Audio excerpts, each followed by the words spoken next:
మన దేశంలో పౌరులందరినీ ఒకేలా చూసే క్రిమినల్ చట్టాలు ఉన్నాయి, కానీ సివిల్ చట్టాలు ఉనికిలో లేవు.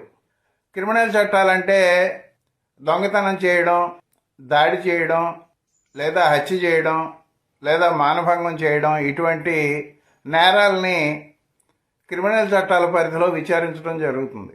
అలా విచారించే క్రమంలో ఆ వ్యక్తి ఏ మతానికి చెందినవాడు అనేటువంటిది పరిగణనలోకి తీసుకో చట్టాలు. అంటే భారతీయ పౌరులందరికీ క్రిమినల్ చట్టాలు ఒకేలా ఉంటాయి. కానీ వివాహము, విడాకులు, ఆస్తి పంపకాలు, దత్తత వగైరా అంశాల మీద వివాదాలు వచ్చినప్పుడు మాత్రం భారతీయ పౌరులు కోర్టుకు వెళితే ఆ కోర్టుకు ఎక్కిన వ్యక్తి ఏ మతానికి చెందినవాడు అన్న దాన్ని బట్టి కోర్టులు ఆయా చట్టాలని పరిగణనలోకి తీసుకుంటాయి. రాజ్యాంగంలోని ఆర్టికల్ 44 పౌరులందరికీ వర్తించే సివిల్ చట్టం తీసుకురావాలని చెప్పి పేర్కొంది, కానీ ఆ దిశగా ప్రభుత్వాలు చర్యలు చేపట్టిన దాఖలాలు అయితే లేవు. సుప్రీంకోర్టు అప్పుడప్పుడు మొట్టికాయలు వేసినప్పటికీ కూడా మతం ఆధారంగా ఓట్ల రాజకీయం చేస్తున్న పార్టీలు ఆ దిశగా చర్యలు తీసుకోవడానికి సంకోచిస్తున్నాయి. ప్రస్తుతం మన దేశంలో సివిల్ చట్టాలను పరిశీలిస్తే 4 రకాలుగా కనిపిస్తాయి.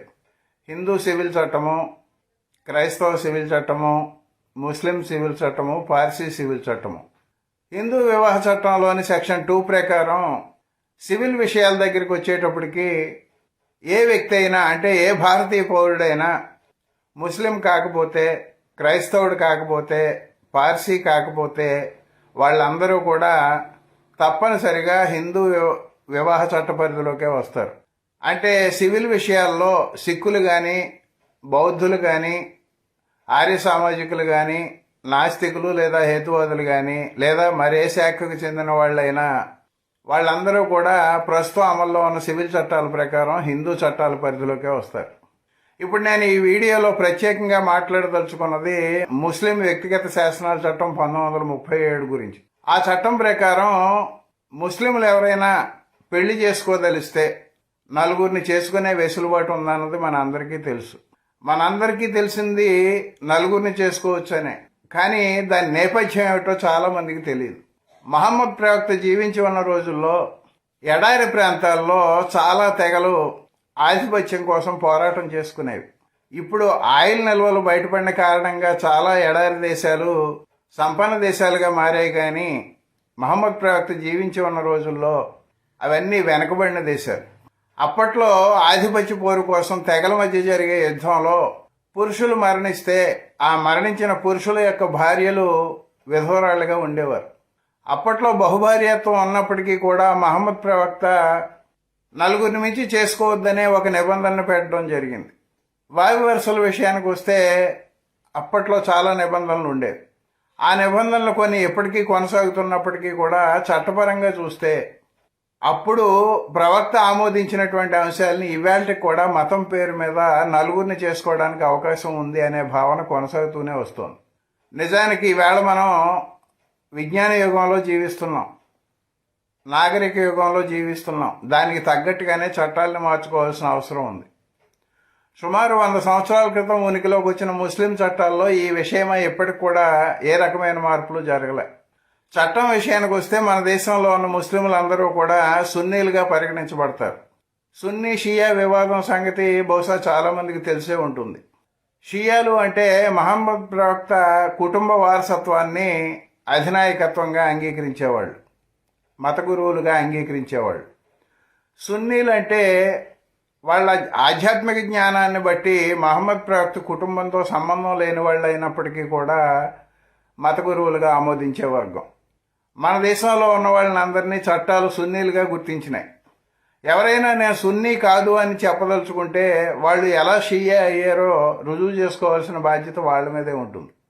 ఇవాళ మనందరికీ తెలిసిన విషయం, ముస్లిం 4 ఆడవాళ్ళని పెళ్లి చేసుకోవచ్చు, 4 భార్యల్ని కలిగి ఉండవచ్చు. సున్నీల విషయానికి వస్తే వివాహం 3 రకాలుగా ముస్లిం చట్టం గుర్తించింది.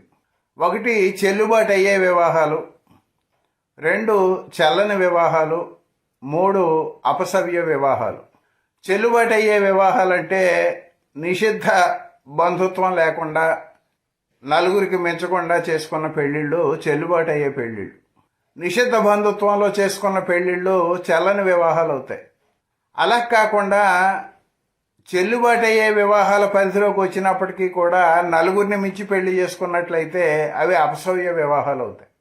ఇక్కడ మనం చెప్పుకోవాల్సింది ఏమిటంటే నలుగురిని పెళ్లి చేసుకోవడానికి చట్టపరంగా అవకాశం ఉంది, కానీ ఎంతమంది నిజంగా నలుగురిని పెళ్లిళ్ళు చేసుకుంటున్నారు ముస్లింలని ప్రశ్నించుకుంటే చాలా తక్కువ మంది అని చెప్పుకోవచ్చు.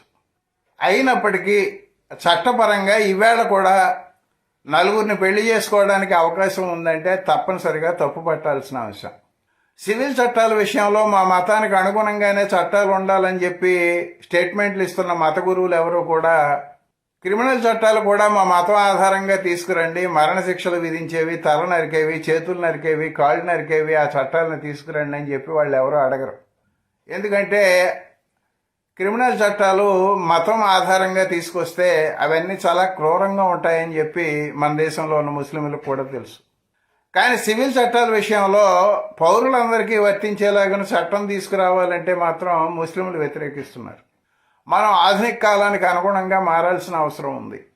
నలుగురిని ఎంతమంది పెళ్లి చేసుకుంటున్నారు అన్నది ఇక్కడ ప్రశ్న కాదు.